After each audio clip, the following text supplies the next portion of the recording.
Give me 1 second, actually. There we go. Okay, hello and welcome everyone. I am Raul Fernandez, Select Board Member and Chair of the Small Business Development Committee. Welcome to the 8th weekly virtual town hall for Brookline's small businesses and nonprofits. I'm glad to be with you here once again. Yes, that is a Brookline Teen Center shirt you're wearing. Just wanted to give some love to the many nonprofits out there who are continuing to do the work in some ways, and especially to many of our nonprofits that are eager and excited to open their doors back up when the time comes. Wanted to say that we'll continue to be here every Thursday morning at 9 a.m. to deliver important updates and to answer your questions in real time. The link which you have successfully gotten on for many of you today will be the link going forward for the next, I've set recurring meetings for the next 10 weeks now. So feel free to save that link and use it, but we'll make sure to send it out once again too. Yes, making Meredith the co-host right now. There we go. And okay, beyond that, today we have a bunch of updates from economic development staff, followed by another Q&A session with Pat Maloney, Brookline's Director of Environmental Health. Pat Maloney's expertise and time are in extra high demand these days, so we're fortunate to have him at our virtual town hall meeting for 2 weeks in a row. Before we begin, I did want to give some important updates. One, you've heard me, if you've been on these calls, mention very frequently the Safety Net Fund, which is a fund through the Brookline Community Foundation, which is expertly managed by the good folks at the Brookline Center. This fund, I'll remind you, provides acute financial need for folks who live, work, or go to school in Brookline. And in particular, right now, we've been standing up this fund to meet the needs of this COVID crisis. Previously, the town had contributed $175,000 to that fund. And just on Tuesday night, we voted to contribute another $325,000 to that fund, making the town's contribution $500,000. In addition, nearly another $500,000 has been raised by residents and other members of the community, making it so that there's been almost $1 million put into that fund to date. Why is that important? Well, it's important, first of all, because there are people who've had needs and the need is growing. We see that at our food pantry. We see that in terms of the calls to the Safety Net Fund. We know that the need is growing. In addition to residents, I want to make clear that this fund is available to folks like you all, small business owners and people who work at small businesses who may not live in Brookline, but actually work in Brookline. So I want to make clear that that's available to you all. And it's available regardless of documentation status. So if you do have undocumented workers, please let them know about the availability of these funds. Unfortunately, some of the funds that are coming from the federal level, stimulus checks, things like that, are not available to those folks who are essential in terms of keeping many of our businesses up and running. And so I just want to make sure that you can pass that information on to them. If folks need support, they can call 617-277-8107. Once again, that's 617-277-8107. They'll leave a message and get a call back. Note that assistance in multiple languages is available, so people should feel free to make that call, say what they need to say, and then someone will be able to get back to them that speaks their language, okay? If anyone would like to contribute, and we are looking for more and more folks to continue contributing to this fund, the website is brooklinecommunity.org. Once again, that's brooklinecommunity.org. I encourage anyone with the means to contribute what it is that they can. Second, I just wanted to note also that in addition to Brookline's requirement that folks wear masks in public, the governor's requirement that folks wear masks in public went into effect on Wednesday. And so I think Pat Maloney will have more on that. Those who joined us early got a little bit of a quick demonstration. Maybe he'll repeat it for the larger audience now in just a bit. But we wanted to make sure that you're aware of that requirement, that folks in public, and certainly anyone, if you've got a business open right now, entering your business should be wearing some type of face covering. Doesn't need to be a mask, but some type of face covering. The last thing I'll say before turning it over is today, May 7th, marks 1 year since my election to the Select Board. one of the things that I heard a lot while campaigning out there and knocking on doors was about these small businesses in our community. We've all seen many of the posts where we've seen some small businesses close. This is pre-COVID, and everyone in town has their favorite that they love, that they support, that they care about. Small business is part of the reason that I moved to Brookline in the first place, to live in Coolidge Corner, surrounded by some of the amazing businesses that are here. And one of the commitments that I made when I got elected was to create some place where small business owners felt like they had involvement and engagement in our governance. We'd heard before that, for instance, there have been warrant articles that had been passed where small businesses just didn't really feel like they had a say along the way. And so I was proud to work with others to start this small business development committee. We didn't know that we'd be doing this kind of work right now, but I'm glad that we already had a place where we were getting together and thinking about how we can continue to develop our community, which is about small businesses, but it's also about just thriving communities. I think small businesses are an absolute essential component of thriving communities, as are the arts, as are nonprofits. And so the fact that we have this kind of community that is here and that is here for you, I think is something that I'm really proud of. And, I've gotten to know Meredith Mooney and Kara Bruton, especially the two of these women very well. And, we could not be in better hands with an economic development team like them. So just anyway, thank you all for that. I'm excited to be here today. And with that, I will turn it over to the esteemed Kara Bruton, Director of Economic Development, for her updates. Good morning, everybody. It's good to join everybody here again, even though it's virtually. I think there's going to be a quicker pace of information in the coming weeks coming from the state. We've started to see that already this week. So I just wanted to say thank you to everybody for joining. We're definitely going to want to do this again in the weeks to come. We also want to make sure that everybody here has signed up for our business news flash. You can do that on the town website. Go to notify, the notify me button, looks like an old cell phone, and look for the business news flash. There's also a link on our page through the COVID-19 resources for businesses page. Or of course, you can just email us if you really are having trouble finding it. But please do make sure that you're subscribed to that. If you did not get a news flash, for example, this morning, about 15 minutes ago, then you are not on our list. The reason why it's important to be on this news list is because it's self-subscribing. So while we have many emails, the best way we can get information out to everybody is through the self-subscribed email list. With information coming up this coming week, we're expecting more information from the governor. You've seen already this week, as we'll get into in a minute, not necessarily opening up of businesses, but small notices about, for example, now retailers are allowed to have a couple employees in their retail business to start to better fulfill phone orders and web-based orders. And I think we're going to see more and more of those small comments of where the state keeps talking about how they're slowly turning the dial. It's not going to be a big flipping of the switch to open up. But that slow turning of the dial, we're already seeing signs. So that's why it's important to be on this business news list to make sure that you're getting the information as soon as we have it. We're going to try not to send more than an email more than once a day, but sometimes there is a need to get information out to you daily. The other thing that's coming up with the business news flash is the community development block grant funding. So this past Tuesday night, the select board, including select board member Raul Fernandez, authorized $200,000 of CDBG funding, which is federal funding for small business assistance. We don't have specific information about this yet. The phase that we're in now is we have to wait for the federal government to actually give those funds to the town.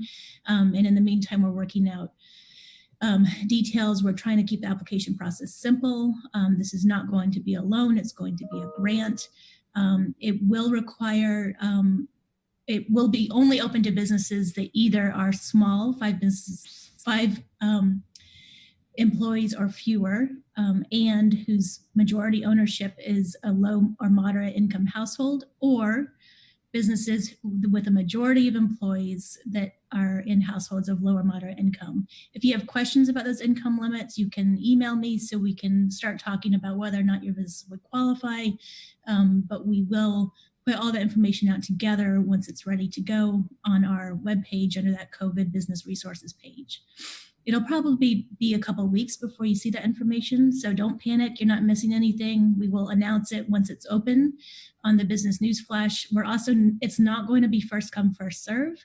It's going to be kind of a combination of rolling out grants probably on a weekly basis. So if you miss that, first couple of days or that first week, unlike some of the federal programs that have happened, it's not who's first in the door fighting elbows. We're going to be taking grants on grant applications on a rolling basis. Another big announcement I wanted to let everybody know is that we launched just last night and this morning, the COVID-19 impacts poll. The business impact poll is now on our webpage. Again, that Resources for Businesses webpage. And there's also a link in the news flash we sent out this morning. The reason why this is important is it helps us communicate information to our state partners every week, every Friday. And we also plan on giving interim data to our select board every Thursday night so that they can understand what's happening on the ground, and we'll have the data to back that up. Let's see, we talked a little bit about Governor Baker earlier. This week issued revised guidance so that even businesses that are considered non-essential may have some retail employees return within their business to help fulfill phone and online orders.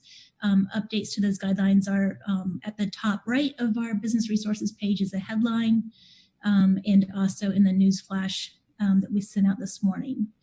The state, you've seen headlines about Governor Baker appointing a 17-member economic reopening advisory board. They have asked local chambers of commerce, our agency, other business organizations to submit as a group feedback. So I have, because we know that they're moving so quickly, I went ahead and sent information on behalf of our division based on information and polling that we've done in previous weeks with all of you, so thank you. I also sent that link to the Coolidge Corner Merchants Association and Debbie Miller at the Chamber of Commerce, Brookline Village, and I know that others are using that link, for example, with a theater group can submit on behalf of their industry. One thing that we're hearing from our state partners is that they're looking for, a retail association, for example, to say, hey, here's as a group, as an industry, how we think we can best open safely. And they're looking for that feedback from like industry-wide or business organization-wide groups to help inform them. I think we're going to continue to get bits of information over the next week. So please stay tuned with the business news flash. That's how we'll get you information. I also wanted to add that a couple of you have sent us information, either tips and also as resources of things like being able to build plexiglass barriers for other retailers. For example, the Makery and Boston Glass Group over on Route 9. Both of their information will be on our page under the business resources website that we have. You'll see now a link to prepping to open and evolving regulations. We will continue to build out that page as we find sources for things like the plexiglass barriers or other questions. We also wanted to remind everybody that there's a couple of ways that businesses can let the community know that they're open and how they're open. We expect that's going to be changing also over the next couple of weeks. So we are all pointing people to the Chamber of Commerce. The Chamber of Commerce has a open businesses webpage that we are pushing people to. And there's about 50 or 60 businesses on there now, which is great. You can also email your hours and the best, whether you're open and how you're open to Debbie at brooklinechamber.com. Another way, we have a link to that information as well on our webpage. And also a reminder, Brookline Interactive Group has offered what's effectively free advertising, free public notice of businesses that are open. And we will have that information on our webpage in the next hour as well. So those are a couple ways. I just want to make sure everybody knows you can do some free advertising. The third way is the SUFA signs. Again, that's sufatalk.com. And they're offering that as a free resource for businesses right now. That's a great way as people are out and about to remember or realize that you might be open in the coming weeks, or if you're not quite open, how people can order or what they can order online that may be a new product offering. And then I'm going to wrap up and see if there's any other Q&A, and then Meredith is going to talk to us about implementing Lucia's idea from several weeks ago about signage in the business windows. So let's see what questions we have.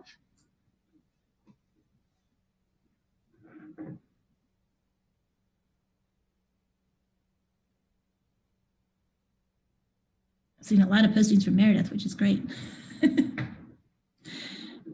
We do have one in the Q&A if you see that one there, Kara.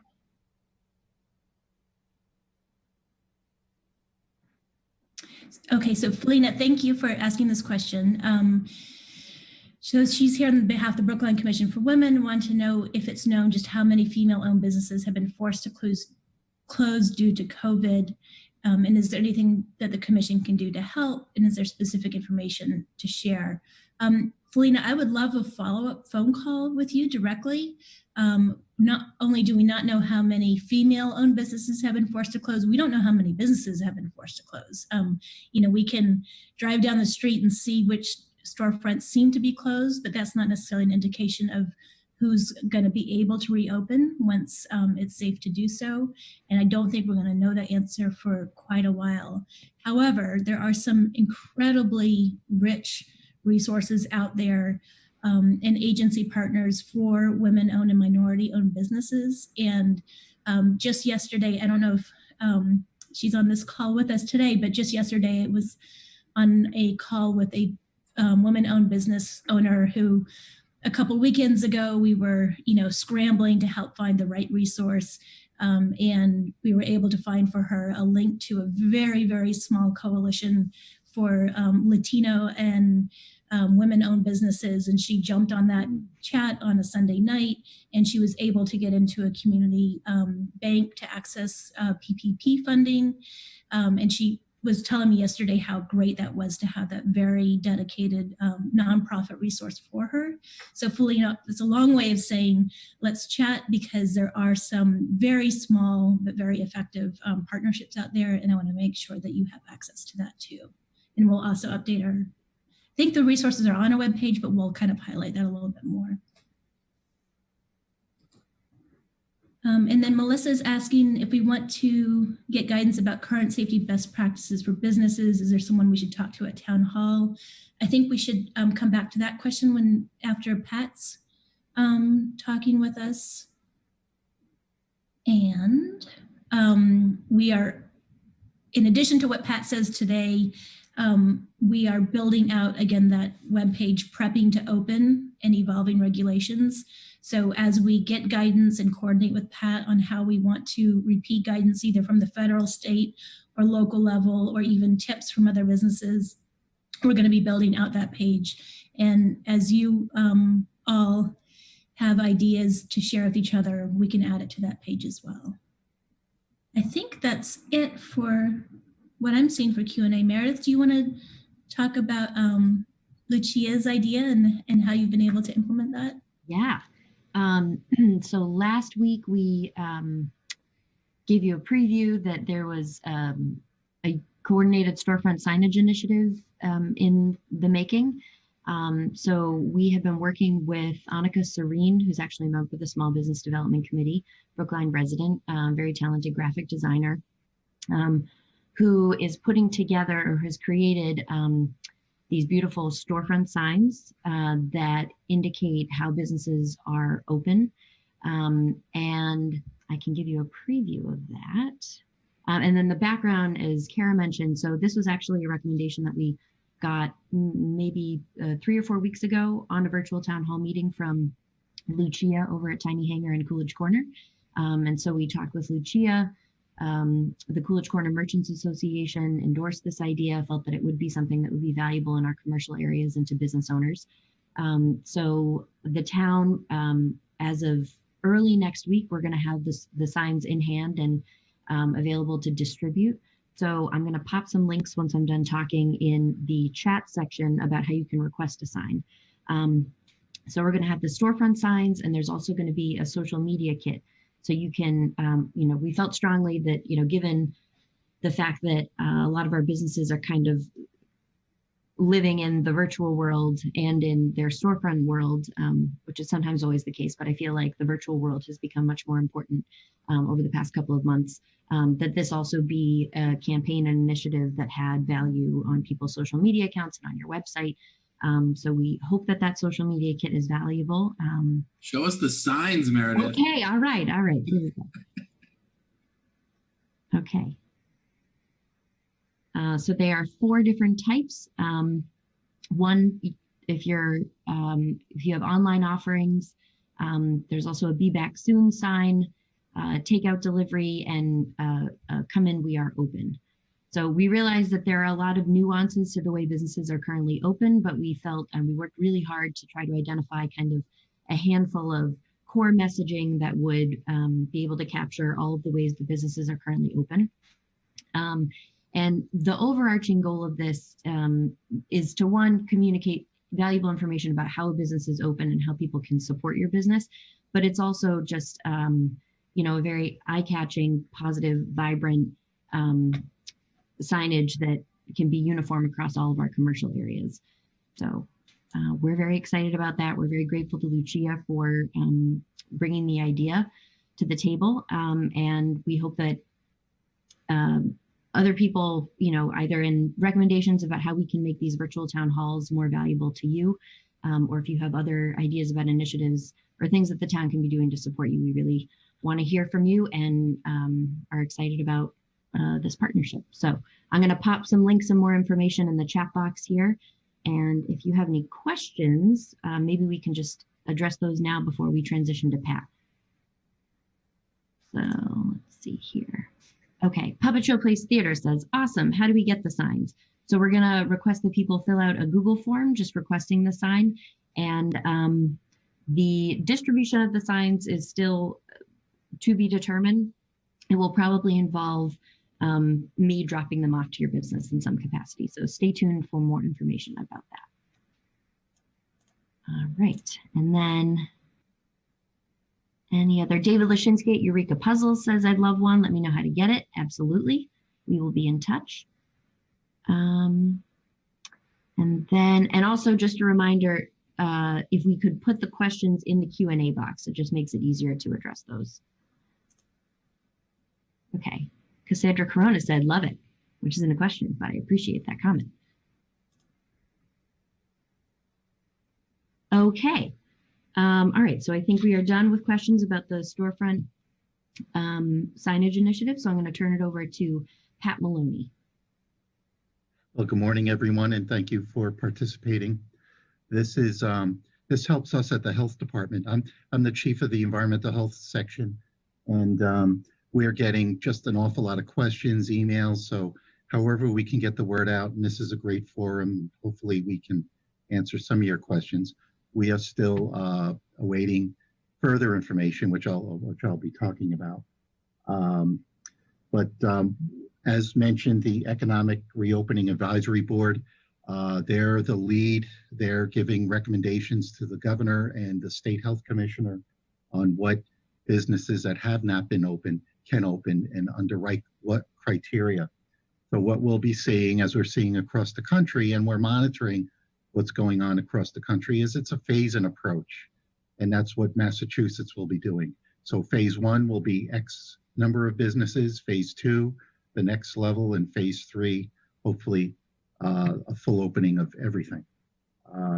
As Kara mentioned, some are even, we're going to be hearing probably this week, I understand, that the governor will be announcing some businesses with conditions will be allowed to open. But as I understand, it'll be later in the month where the full report will be released to everyone. So these reopening conditions basically are designed to protect the staff, that work in the establishment as well as the customers. So just keep that in mind. I'm going to be showing some examples of the products that you should be thinking of and acquiring in preparation to open. Also, and I'm not sure if Economic Development put it on their information page, but I would urge everyone to give their 2 cents and their concerns and the reasons why they feel they should be open now to the board. I sent in concerns that I have, and I told them, please give us at the local level clear guidance. Don't just say follow procedures. Give us the procedures so we're all on the same page. What I'm very troubled with is this hodgepodge approach of what's going on across the Commonwealth. We have 351 cities and towns, and they're all kind of doing something a little different. And I really wish the state would take the lead and give us, okay, if for a florist, for a hair salon, this is what the criteria should be. And then we're all doing the same thing. So that was a bulk of my comments to the committee, and that they put it together so we don't have to reinvent the wheel, because that's what a lot of our time has been doing, developing these policies and procedures and protocols.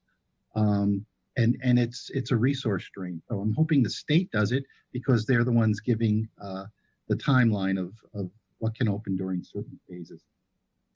But I'll just kind of go over the things to expect of what I'm seeing going on across the country, and as what we've been using for businesses that are open now. So I would think you're going to see a similar protocol that we'll be expecting for businesses that have not been open yet.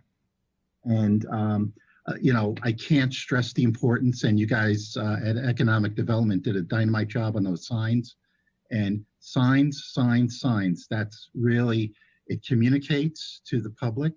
You'll see the essential businesses that are open now. We've really pushed for signage to tell what their hours are, what the expectations are of the customers, that social distancing, that you have to wear a face covering, all of that. You have to tell people so you don't have misunderstanding. So I like what you guys did also, just preparing people that and giving that information. So we'll see more of that, I'm sure. So I'll break it down into 2 zones. We're going to talk about the staff and establishment protection measures and the customer protection measures. Where we've been requiring for our current businesses that are open is obviously that the staff have to wear face coverings. In the food prep business also, they have the face coverings and the gloves, sanitizers, sanitizing throughout the establishment. But we're also having them monitor the staff as they arrive. Unfortunately, and you've probably heard about this in the media, Walmart and a number of other large establishments have, in Worcester, they had 85 staff who were positive for the virus. And, you know, they had to close down. So it's you know, important to us that we're monitoring the staff as they're coming in. So we're having all of our establishments monitor staff as they come in, and we're having them record it. So if our inspectional staff come in and we go in unannounced, we say, where's your log? Show us that you're monitoring your staff, and that we're ensured that the persons there should be there for today. And what establishments have been using is they've been doing temperature checks as they arrive. And one method is, this is a oral thermometer. It's digital. You put it in your mouth. It clicks for a couple of seconds, and then it gives you your reading. This is good, but I'll show you the next thing that I like that's much better. The issue with this, if you're using it for multiple staff, is you have to put a protective sheath over it between your staff, and also clean it with a alcohol wipe. You know, not a big deal. These are inexpensive. You could get them for $10, $15 in various pharmacies or online. What I like much better, and this is what the town hall will be using when we get ready to open government, and many of our large businesses are using it. These are non-contact infrared thermometers. You can get them online. We've acquired ours online. And what's nice about it, you just point it at the forehead, you press it, and you get a quick reading. And let me make sure I'm not, yeah. All right, this one needs a battery, so it's telling me I need a battery here. So I'll have to fix that. But it gives you a reading. If it's green, you're all set. If it's red, it'll give you, it's set for 100.4. That's what the CDC recommends if somebody has a temperature of concern. So, and when we tell people to log it in, we don't say what the temperature is. It's just, they have a headliner and it says temperature recorded and check. Also, you have to ask them questions. Have you been exposed to somebody with COVID? Do you feel sick today? Do you have respiratory issues? Oh, and a cough. They've added, CDC has added a few others. They've been finding sore throat and a rash. Once we see that becomes official, I've heard it talked about, but I haven't seen it put out in documentation. But once it is, we'll share that with the community. So they've recommended rashes, sore throat, muscle aches, joint pain, because that's similar to when you have the flu. But the key is that temperature screening. We find that's an effective tool. And then for the customers, it's the face covering. So that's what's required now throughout the Commonwealth. And what type of face coverings are we talking about? Well, first I want to show you, this is the highest level of face covering, and we're not promoting these for the businesses, but I just want you to see it so you know, because we get a lot of questions about it. This is called an N95. Now, an N95 is what hospitals, nursing homes, medical care facilities use. This is not what we're promoting for businesses. This is because they're still not in the best supply mode. They're still segregated for the hospitals, nursing homes, and medical facilities. So we're not promoting these. What we are promoting are the surgical face masks. Here's a box that I have of them. Also, there's surgical face masks of this type. I use this an awful lot because I like the way it goes on very quickly. The issue with these, they just, they get, you're going to be going through more of them. There are ones that are cleanable, and you can acquire those, and they can be laundered, and they'll give you instructions when you acquire these. This type is disposable after X number of hours, and it depends on what type of use you're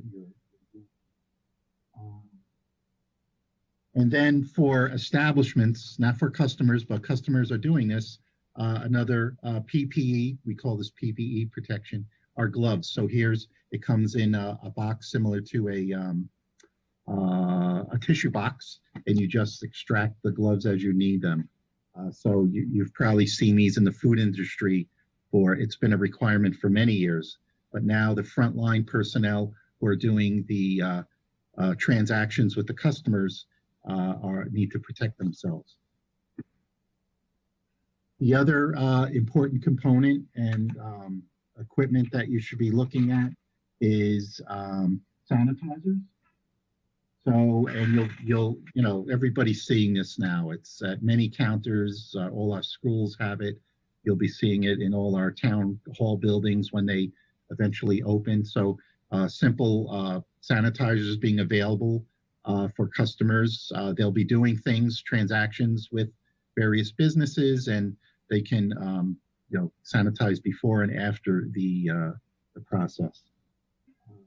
And then there's expectations for you as an operator of a business to wipe things down. So here's something that's quite popular. This is just a simple wipe. It's inside is a little sheath, and you can wipe down high contact surfaces. The one that we get the most calls about are the credit card devices, where people are saying, oh, they're not wiping them down adequately or between times. So we've been reminding operators to, if that's part of your business, make sure you wipe it down. And they have these available. Some customers are even wiping it down as they do the process for their comfort level. High contact surfaces, you have doors getting in, getting out, other things that people will be touching. So here's what many establishments are they have a spray bottle of a sanitizer that's designed for use. All sanitizers have to be EPA registered. We've supplied a list of sanitizers in our guide to businesses on our COVID-19 webpage with the town. And if you just click, you'll get a long list of various sanitizers. In addition, we've included green products. Many businesses want to use green products. But these are all approved and designed to kill viruses and bacteria that we're concerned with. If you use a product like this, it's recommended to have a single-use cloth where you wipe it down and then dispose of it, not keep reusing a cloth. It can be done, but I like this a lot better because you wipe and then dispose, and then you'll have a fresh cloth when you use it again. The other big call we get at the health department is, where do I get this stuff? Online, we've acquired a lot of it online. I'm finding many establishments. We were just down the block. There was a dry cleaner business that was selling masks. So they're out there. I know there's a business, a car repair business that has a sign, we have masks. So you're seeing more of these as persons are acquiring them. Some of the grocery stores are also selling them. But online, that's where we've been acquiring many of ours. And signage, we can't do specific signs for everyone. A lot of people call us and, oh, can you give me a sign for my business? You're hearing the protocols. If you could do it on your own for what your particular needs are, you may have a particular setup where you want people to enter from this door and another door. That's your signage that you're going to be doing. The other issue we get calls about is social distancing, and that's something you need to be incorporating so that when the customer is waiting to do business behind somebody, you maintain that 6-foot distance. And what really helps is you put lines on the floor of the establishment. So you give guidance to people for that social distancing. What you'll see our grocery stores are doing is they've now mandated that one aisle is one way and one way the other way to achieve that social distancing. And that's something we get a lot of calls on also. People are concerned with, well, I was in the aisle and somebody walked by me. If everybody's wearing their mask and they're protecting themselves and they're not stopping to converse, I think we're doing very good. So, but you keep moving and you maintain that social distancing. But if there's a brief moment that you're passing each other and everybody's protected, we're comfortable with that. But we don't want people lingering and standing next to each other. But that's the purpose of having aisles. If you have a large establishment, direct people to a traffic flow to help with the social distancing.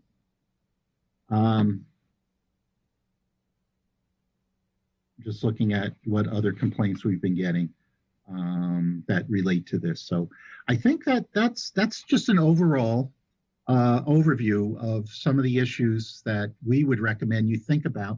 Start acquiring these things. I mean, you're going to need them. So start building them, getting them, because they are difficult. But I suspect when the state gives us our guidance of who can open at what phases, these are going to be the elements that individuals will be expected to have. So if there's any questions, perhaps we can answer those for you. Sure. So we have one question from an anonymous attendee. So the question is, and if you ask any one of those health questions and they answer yes, what do you do? But they don't have a temperature. I can imagine that allergies, asthma, aches and pains will cause people to say yes, but I don't have the medical expertise to make the decisions. And then the second question is, how do we quote unquote police people who try to come in without a mask? We don't want incidents that are dangerous for our staff. Well, unfortunately, there has been incidents in the national news, but it's something that's a public health protection measure. You know, try to be as tactful as you can to an individual. Say, please, this is, you know, we're allowed to open with these restrictions, and this could compromise our business. So please, I can't have you here without you're exposing my staff and you're exposing the other customers. So I'm sorry, I can't service you. You know, unfortunately, if somebody got over the top about it, then, you know, I would, as other businesses have done, they have to call, you know, the police. But we've been finding people have been rational in town. You know, there's a few that are upset about it, but they understand. So I think tactfulness as best you can. But the bottom line is the establishment could be fined, the persons could be fined, and you know, we don't want to be doing that. We don't want to be earning money, issuing fines. That's not what we're in this for. We're in here to protect the public and the staff. So I think people will get the message. And we've been upgrading our signage to put that point across. You're protecting persons' lives by following these protocols. And this is how we're finding that the trend is going down. We're getting, and we're hoping to get less and less cases that are positive. Okay. But I do think that when we have the guidance from, or the order from the governor's office, and anything additional we do in Brookline that we want to include is we might decide that we want to have some more strict orders. You know, you all in the health department will lead the way on that. I do think it'll be important to have very clear signage in every business that's open on the door or before you walk in, because while we do our best to communicate what we can to Brookline residents, many people who come shop in Brookline are not Brookline residents. And won't be aware, let's say, if we have our own very specific restrictions. And so I do think, you know, if we can sort of lead the way in having very clear official signage that says by order of the Brookline Health Department on businesses, that would help go a long way toward business owners saying, hey, look at the sign on the door. Yeah. You know, I'm not telling you can't be, you know, it's Sure. the municipality, it's the governor that's telling you can't be here without a mask. Yep. No, that's a good point, and it does the show, and we'll even put the fine at the bottom of it. That's helped. We've used that for the service animal advisory and no smoking advisory. So yeah, that's a plus. One thing I do want to mention, you know, I should have. I'm going to add this to my notes for future. If somebody says I have a medical issue and I can't wear a face covering, that's legitimate. They can say that. And that's part of, you know, the national standard as well as the state standard. So there are persons who may have a particular medical issue that they can't wear face covering, and all they have to do is say that. You don't have to ask for a documentation or whatever. If they verbally tell you that, then they're okay. So, you know, and usually if they say that, it's within the sound of others, so they're hearing, oh, the person expressed a medical issue. Okay. So Melissa Tapper Goldman, who's a member of the Small Business Development Committee, I think has a question. I'm going to unmute you. Melissa, take it away. Oh, so I did have a question, but I did want to hear the answer to just really specifically if you have an employee who is showing any sign, for example, sore throat or cold symptoms, what are we supposed to do in that moment to determine whether they should be asked not to come in the building or be asked not to work that day, and they're not showing a temperature? Because it does seem like there's some tricky cases. And then I have a separate question, but I can wait. Yeah, I would advise them to contact their primary care if they have one, or a you know, one of the medical quick stop facilities, and bounce it off them. The key is not having a fever is a plus, but they should go run those symptoms by a medical professional to determine, is this something that's coming on and of concern? So if they do express that they have that, that could be something coming on, and that's what we don't want. And we don't want a situation where we have 80 people in a grocery store that we have to close it down. So, yeah. And the other question was, when my business has thought about what would be involved in a slow and careful reopening, the question of how to source approved cleaning products and like thermometers and things like that has come up. We don't have a reliable way to get a steady source of those things. I just looked on Amazon, and that Braun thermometer was $250. I think there's price gouging going on. So I'm just wondering if you have any suggestions, because I don't feel I can responsibly open until I have the cleaning products that would be required to keep my business safe. And this is in the context of an office business. You may have some input on, what are the safety measures, even if you are if you're at a supermarket, not get near someone else. If you're in an enclosed environment with someone for an extended period, even if you're 6 feet away, that doesn't feel safe in the same way. So if you want to speak to any of that. Sure. So first, the acquisition of the chemicals and the cleaning compounds. I'm hearing that it's becoming better. The initial rush was through many municipalities and through FEMA, but now that trend, we're hearing from cleaning companies, they're calling and saying, oh, we have this now available. So I'm hoping that trickles down to the business community.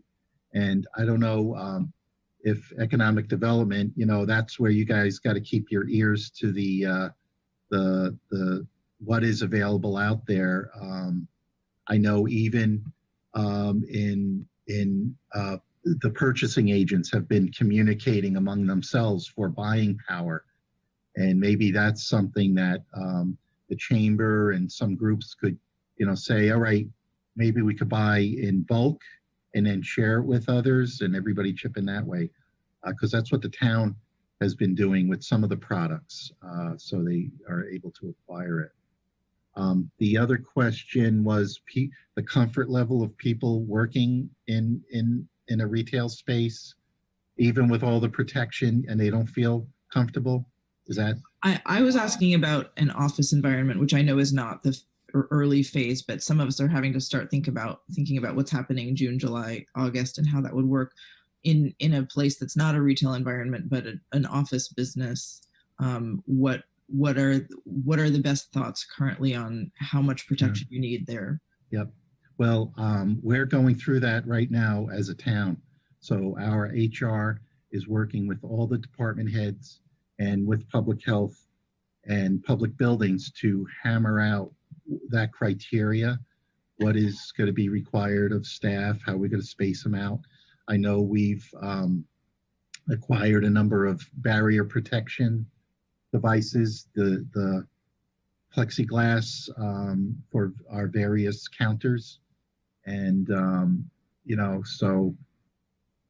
I don't have a good answer for that, but we have to do it before we open up our town buildings, and that'll trickle down to other businesses. So that is a national thing that everybody's looking at, and I'm sure we'll have good criteria for everyone.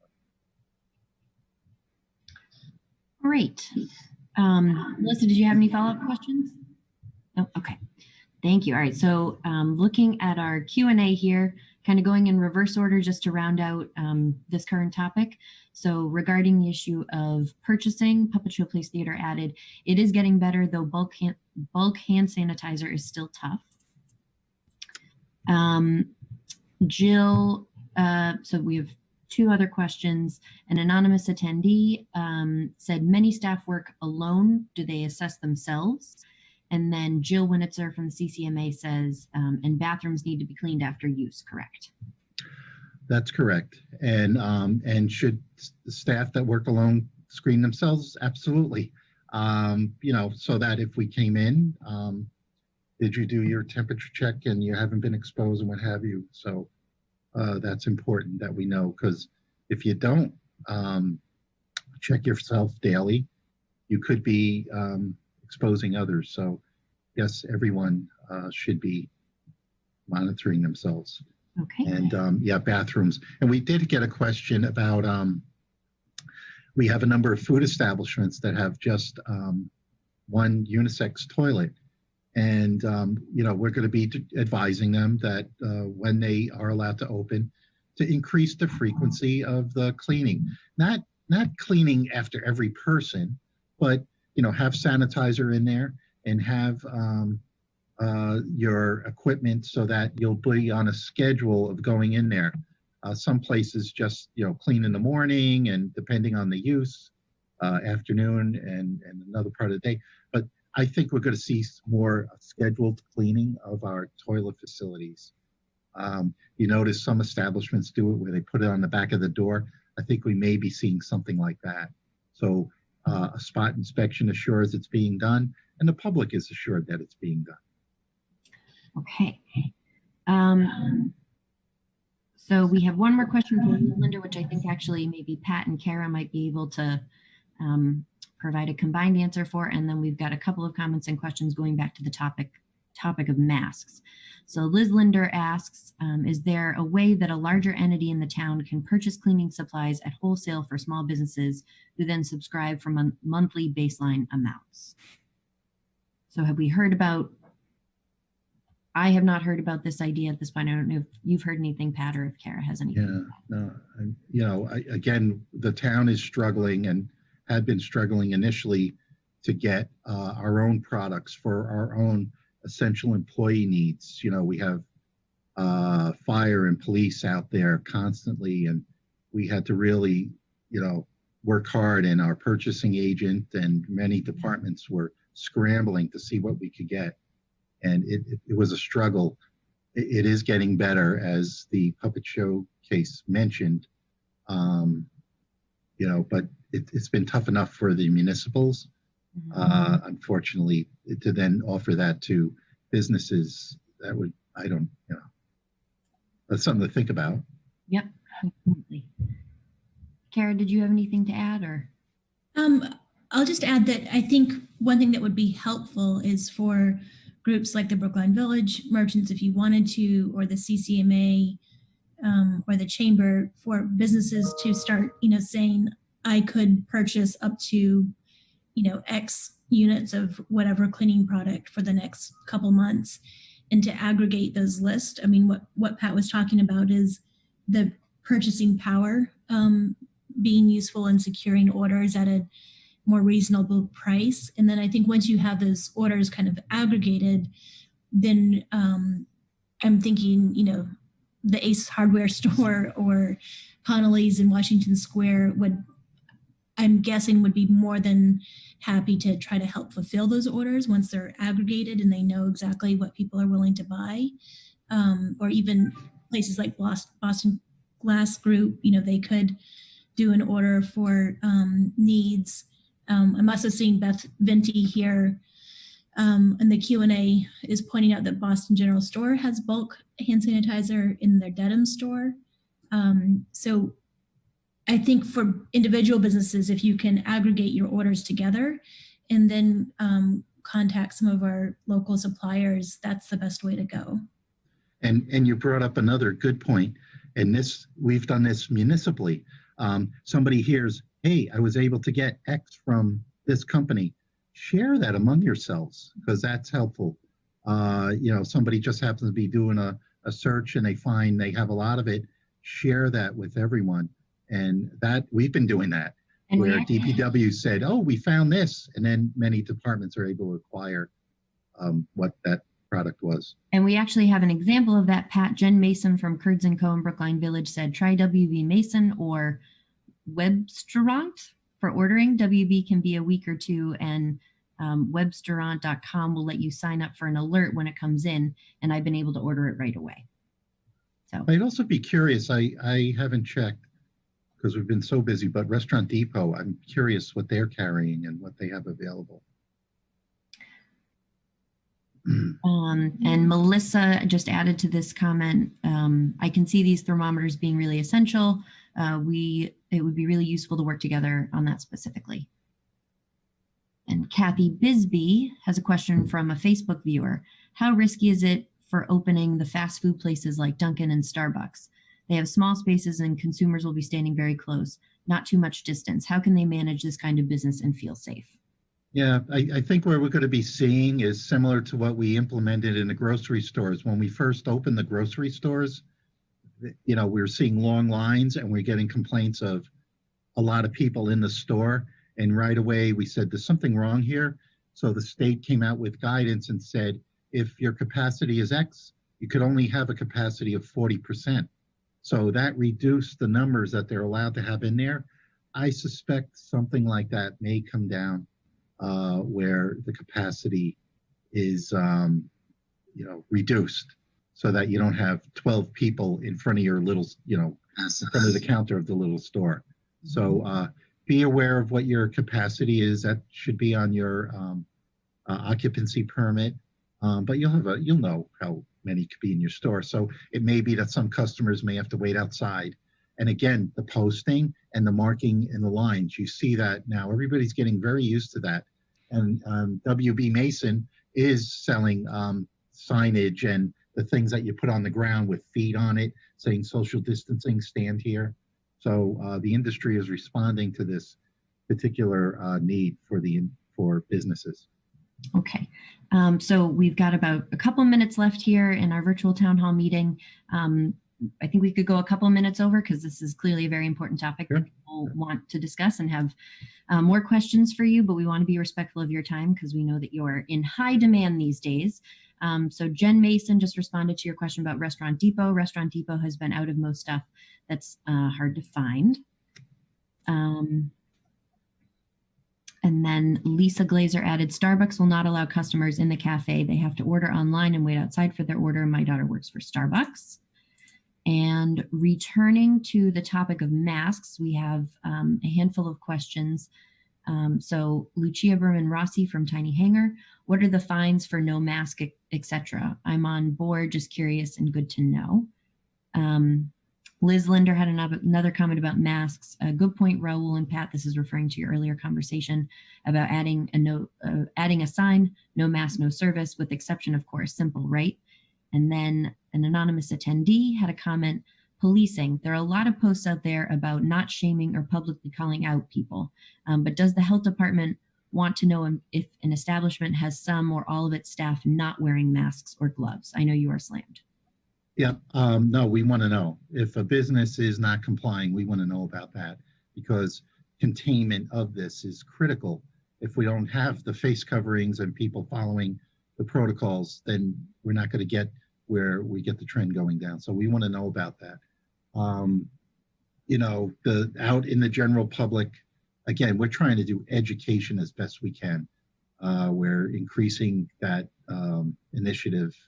So, hopefully people will understand. And again, I'm seeing just going out there, I have some of my staff we're calling it environmental surveys, and they're planting themselves on a corner and doing counts. And we're finding the count of face coverings increasing every day. And we're seeing the people without the face coverings much, much less. So that's good. I think what is a game changer was the state also getting on board with it finally. Brookline was the first to mandate it, and now everybody is getting on board with it, and finally the governor mandated it. So that helped us. It was tough when we were the lone soldier in this mission to try to protect public health. On fines, I don't like emphasizing fines, but the bottom line is, fines are there, and it can range from $50 to $300. So the fines could be excessive. Okay, and we have a couple comments from Lucia and Jen. Following up, Lucia said, I do want to say that you guys have been amazing. The other town I have a store in has had zero communications. Everyone has been so helpful, engaged, and involved. Karen Meredith, bravo. Thank you, Lucia. Appreciate that.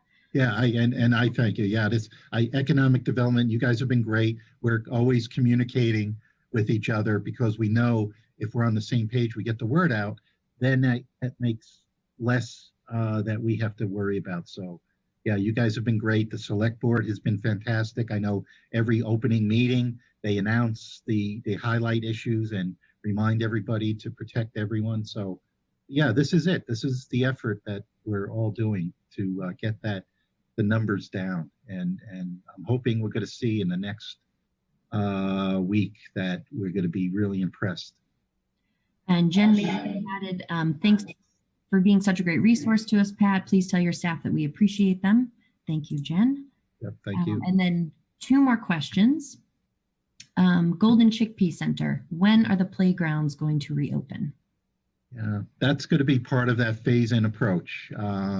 Yeah, that's the poor recreation and parks and open space. They're getting calls constantly. And, you know, the weather is nice, so there's a lot of pressure on the system. So, you know, fingers crossed, it's going to be part of the phase-in method. We're getting a lot of calls about our children's camps and our swimming pools. That will be part of the phase-in approach, how we're going to do it. And as soon as we get some guidance on that and can give direction, we will share that. Puppetry Theater. In our building complex on Kent/Station Street, there's always a crazy overflow of trash on big moving days, though some students may have already moved. Could there be a town effort to widely publicize guidelines for trash, especially large trash, so there aren't piles on the sidewalk or potentially contaminated trash on the street? Yeah, I know this was something that came up at the select board meeting, and the town administrator mentioned that a lot of people are doing cleanouts while they have all this free time. So they were talking about an amnesty period where large things can go out. Usually it's during the September when we have the student switch over from summer to the fall semester. But I know the DPW has been alerted about this and has been doing the best they can to stay on top of it. And then we have a comment here, Karen from HealthWorks. For thermometers, try emailing Jody Ferrer, Jody at, well, we got our email here, so I will copy that and pop it into the chat box. But it's Jody at theperfectportion.net. So they have thermometers, she's saying? That's what it says. Excellent. See, yeah, there's people that know, and so, yeah, this is a good way of communicating, and yeah, I guess building a resource list will be a plus. Yes. All right. That appears to be all the questions that we have in the Q&A. Karen, Raul, do you want to add anything or close out our meeting? I have one quick thing. I'm wondering, is there any way, Raul, that we could do a quick poll? I got a separate email, and it sounds like someone has emailed me separately and is wondering if there's interest in a future call to focus on experts to help businesses about employees returning to work. And I know we had a separate inquiry from Debbie Reisner about workforce training, so maybe that could be a combined. Is that possible to do a poll about interest in focusing on employees returning to work? We can't do a poll on the fly. What we can do with this, though, is participants can actually click on the participant tab, and you should be able to raise your hand. So if that is of interest to you, feel free to raise your hand. And Kara, can you just say that again? Yes. So this is an idea for a future call to focus on a subject matter with an expert about employees returning to work. Okay, if that's of interest, please hit that raise hand feature. We got a bunch. Yeah, that's a great idea. Oh, I'd certainly say enough, that's for sure. Yeah, super. Thank you. All right. Thanks, y'all. Yeah, I'm good.